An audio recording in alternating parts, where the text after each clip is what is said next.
अस्सलाम वालेकुम। आज का जो हमारा टॉपिक है वो सेकंड चैप्टर का ही जो हमारा सेकंड टॉपिक है, write down the properties of relation. Last lecture में हमने रिलेशन पढ़ा था कि रिलेशन क्या होता है, जिस हमने काफ़ी डिटेल में पढ़ लिया कि टेबल को रिलेशन कहते हैं। ठीक है, टेबल बनाते कैसे हैं, उसमें फील्ड्स और रिकॉर्ड्स होते हैं। ठीक है, और आप हर किसी को अब जो है वो टेबल बनाना या रिलेशन बनाना जो है वो सबको आना चाहिए। ठीक है, तो अब आगे कुछ प्रॉपर्टीज़ हैं रिलेशन की। ठीक है, यानी कि क्या क्या चीज़ें एक रिलेशन में मस्ट होंगी। ठीक है, सबसे पहला है इधर ऊपर प्रॉपर्टीज़ ऑफ रिलेशन। ठीक है, प्रॉपर्टीज़ ऑफ रिलेशन। ठीक है, एक रिलेशन की हमारे पास प्रॉपर्टीज़ हैं। सबसे पहला है नो डुप्लीकेट रोज एग्जिस्ट। नंबर एक है नो डुप्लीकेट रो एग्जिस्ट। इसका क्या मतलब है? नो डुप्लीकेट रो, डुप्लीकेट का मतलब होता है कॉपी। ठीक है, इसका मतलब है कि एक रो आपने एक दफ़ा डाल दी है। ठीक है, एक रिकॉर्ड जो है वो आपने एक दफ़ा डाल दिया है, अब आप उसको दोबारा नहीं एंटर कर सकते। जैसे फॉर एग्जांपल मेरे पास है ये टेबल है। ठीक है, यहाँ पे मेरे पास स्टूडेंट की आईडी है, स्टूडेंट का नेम है, स्टूडेंट का क्लास है। ठीक है, आईडी मैंने डाल दी 1 2, नेम मैंने कुछ भी डाल दिया A B और क्लास डाल दी मैंने फर्स्ट ईयर। ठीक है, अब मेरे पास ये मैंने रिकॉर्ड एक दफ़ा डाला है, ये भी रिकॉर्ड मैंने एक दफ़ा डाला है, यानी कि स्टूडेंट A का रिकॉर्ड एक दफ़ा मौजूद है, B का रिकॉर्ड, तो ये करेक्ट है। ठीक है, लेकिन अगर मैं इस तरह से करूँ, फॉर एग्जांपल मेरे पास एक और रो, उसमें मैं फिर से ये डाल दूँ 1 A और फर्स्ट ईयर, तो ये मेरे पास जो है वो गलत हो जाएगा। यहाँ से मेरे पास क्या होगा, एरर आ जाएगा कि आप एक ही रिकॉर्ड 2 दफ़ा एंटर नहीं कर सकते। ठीक है, तो इसको कहते हैं कि आपके पास एक ही टेबल में कोई भी डुप्लीकेट रो एग्जिस्ट नहीं कर सकती, यानी कि एक ही रो 2 दफ़ा एग्जिस्ट नहीं कर सकती। ठीक है, यानी कि आपके पास जो है वो कोई भी रो होगी वो एक दफ़ा ही आएगी। ठीक है, इधर से आपकी बुक से भी देख लेते हैं, there should not be 2 identical rows in a table, यानी कि 2 एक जैसी रोज नहीं होनी चाहिए। There must be at least 1 column और a set of column whose values uniquely identify each row. Such columns और a set of column is called primary key. यानी कि आपके पास एक चलें प्राइमरी की हम आगे पढ़ेंगे वो क्या होती है, फिलहाल आप सिर्फ इसको इतना कर लें कि आपके पास जो है वो एक ही रो जो है एक से ज़्यादा दफ़ा नहीं आ सकती। सेकंड है the order of rows is insignificant. Order of rows is insignificant, यानी कि जो रोज का ऑर्डर है इनसिग्निफिकेंट। इनसिग्निफिकेंट का मतलब क्या होता है, यानी कि इतना इम्पॉर्टेंट नहीं है। ठीक है, नॉट इम्पॉर्टेंट, ऐसी चीज़ जो आपकी इतनी इंपॉर्टेंट नहीं है उसको हम कहते हैं इनसिग्निफिकेंट। तो order of rows is insignificant का क्या मतलब होगा कि जो रोज़ की तरतीब है, जैसे फॉर एग्जांपल पहले मैंने जो है वो वही वाला टेबल बना लेते हैं, आईडी नेम एंड क्लास। ठीक है, आईडी मैंने 1 डाली है, नेम मैंने ये डाला है, क्लास ये डाली है, फिर आईडी ये डाली, फिर नेम ये डाला, क्लास ये डाली, फिर आईडी ये डाली, नेम ये डाला, क्लास ये डाली। ठीक है, अब ये मैंने तरतीब से लिखा हुआ है कि पहले 1 आ रहा है, फिर 2 वाला रोल नंबर, फिर 3 वाला रोल नंबर, फिर 4 5 6। तो डाटाबेस के लिहाज से या टेबल की प्रॉपर्टीज़ के लिहाज से ये हमारे पास ज़रूरी नहीं है कि हम इनको तरतीब से लिखें। ठीक है, जैसे फॉर एग्जांपल इसका मतलब क्या है कि मैं ये है वो ज़रूरी नहीं है कि मैं पहले 1 लिखूँ, फिर 2 लिखूँ, फिर 3 लिखूँ। मैं पहले 3 लिख सकती हूँ, फिर 5 लिख सकती हूँ, फिर 2 लिख सकती हूँ, तो इससे मेरे पास कोई फ़र्क नहीं पड़ेगा। हाँ, ये है कि आप 3 के आगे जो रिकॉर्ड आ रहा था C वाला वो हम यहीं पर रखेंगे, 5 के आगे फॉर एग्जाम्पल E आ रहा था वो हम यहीं पर रखेंगे, 2 के आगे B आ रहा था वो हम यहीं पर रखेंगे। ये नहीं कि हम उनके आगे से तरतीब चेंज कर देंगे, यानी कि पूरी रो आप उठा के यहाँ पर भी लिख सकते हैं, यहाँ पर भी लिख सकते हैं, किसी भी जगह पर आप उसको एंटर कर सकते हैं। ठीक है, तो इसको हम कहते हैं कि आपका जो रोज़ का ऑर्डर है, यानी कि जो लिखने की तरतीब है वो हमारे पास इनसिग्निफिकेंट होती है कि आप किसी भी तरतीब में उनको लिख सकते हैं। ज़रूरी नहीं है कि आपने जो है वो उनको तरतीब से या असेंडिंग या डिसेंडिंग ऑर्डर या किसी भी ऑर्डर में लिखना है। अगर ऑर्डर में लिखते हैं तो अच्छी बात है, लेकिन अगर नहीं लिखते तो हमारे पास कोई एरर नहीं आएगा। इसी तरह थर्ड जो हमारे पास order of columns is insignificant. ठीक है, जो यानी कि एक तो रोज़ का ऑर्डर भी इनसिग्निफिकेंट है और थर्ड है हमारे पास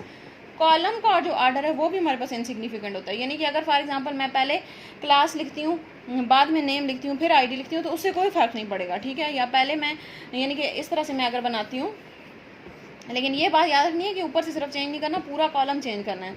यानी कि मैं यहाँ पे क्लास लिखती हूँ, यहाँ पे आईडी लिखती हूँ, यहाँ पे नेम लिखती हूँ, तो मैं क्या करूँगी, यहाँ पे क्लास डाल दूँगी, यहाँ पे आईडी डाल दूँगी, यहाँ पे नेम डाल दूँगी, फिर यहाँ पे क्लास, यहाँ पे आईडी, यहाँ पे नेम, फिर क्लास आईडी और नेम। ठीक है, तो ये मेरे पास ये भी बिल्कुल करेक्ट है। ठीक है, तो order of rose and columns is insignificant, यानी कि आपका जो कॉलम का ऑर्डर है, यानी कॉलम किस तरतीब से आपने डाले हैं रोज तरतीब से आपने डालनी है वो हमारे पास इनसिग्निफिकेंट होता है, यानी कि इतना इंपॉर्टेंट नहीं होता, आप किसी भी तरतीब से उनको एंटर करवा सकते हैं, ठीक है। Number 4 is column attributes are all elemental और अटोमिक, यानी कि an entry at the intersection of each row and column is atomic. Atomic का क्या मतलब होता है?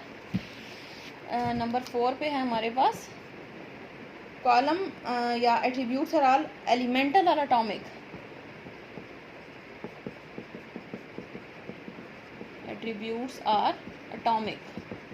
अटोमिक का मतलब होता है कि एक सिंगल वैल्यू, ये नहीं हो सकता कि आप जो है वो एक ही वैल्यू को 2 दफ़ा एंटर कर दें, ठीक है। या जैसे फॉर एग्जांपल अब मैंने 2 एंटर किया तो उस टेबल के अंदर एक ही दफ़ा आएगा।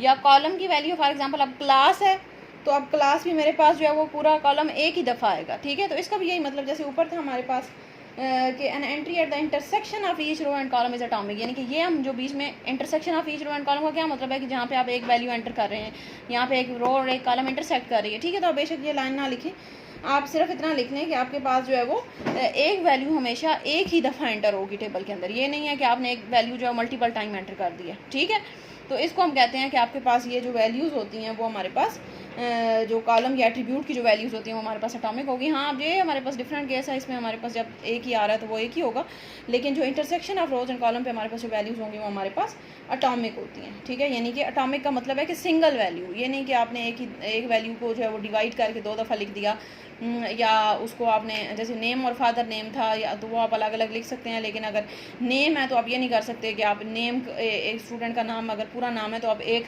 आधा नाम इधर लिखें आधा इधर लिखें, ऐसे नहीं कर सकते, आप उसको एक ही कॉलम के अंदर लिखेंगे, ठीक है। तो आप सिर्फ इतना कह दें कि आपके ये जो आगे लाइन लिखी है कि value can not be divided further is called atomic value, यानी कि आप अपनी वैल्यू को डिवाइड नहीं कर सकते, आप उसको एक ही जगह पे सिंगल वैल्यू के तौर पे लिखेंगे, ठीक है। तो ये हमारे पास 4 जो हैं वो आपके टेबल की प्रॉपर्टीज़ होती हैं। पहला तो ये है कि आपकी कोई डुप्लीकेट रो एग्जिस्ट नहीं करती, second is duplicate column, second है कि आपकी row order of rows is insignificant, order of columns is insignificant and attributes are all elemental या अटोमिक, ठीक हो गया। नेक्स्ट हमारा टॉपिक है व्यूज़, छोटा सा टॉपिक है ये हमारे पास।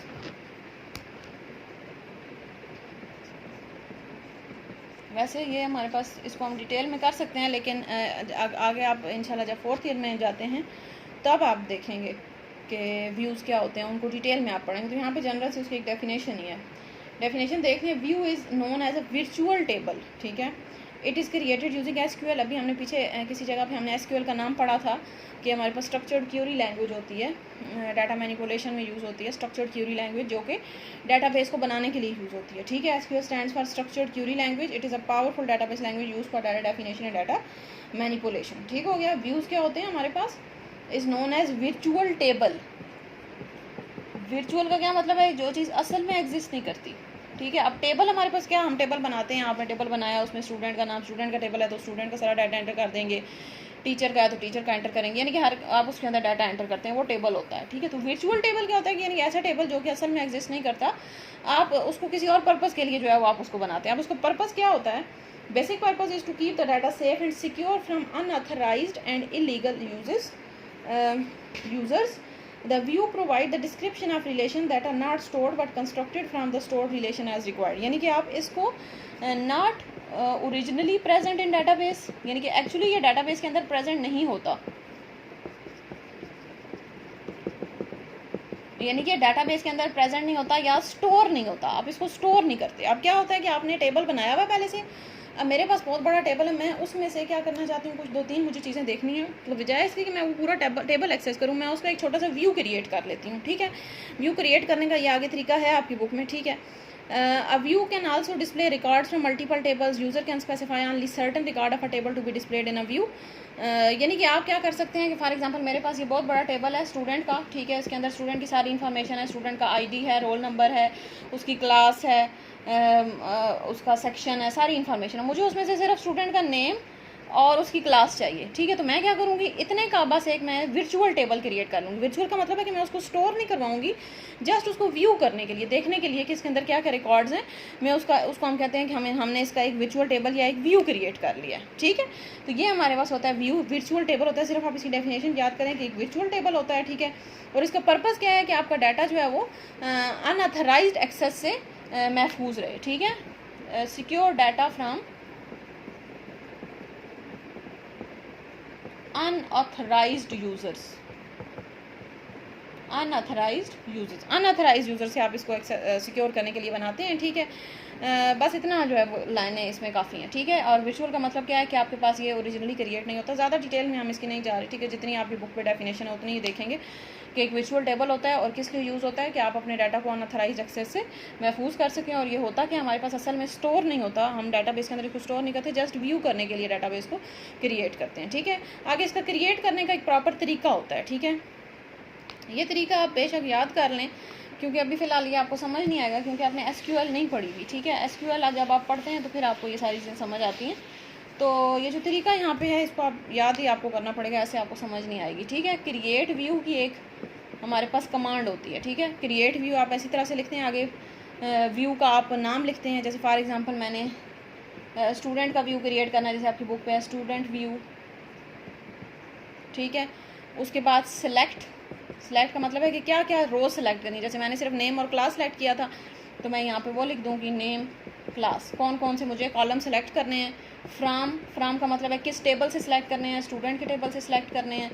और वेयर का मतलब है कि वेयर को रहने दें, बस इतना ही करते हैं, ठीक है। ये वेयर वाली चीज़ रहने दें, ठीक है।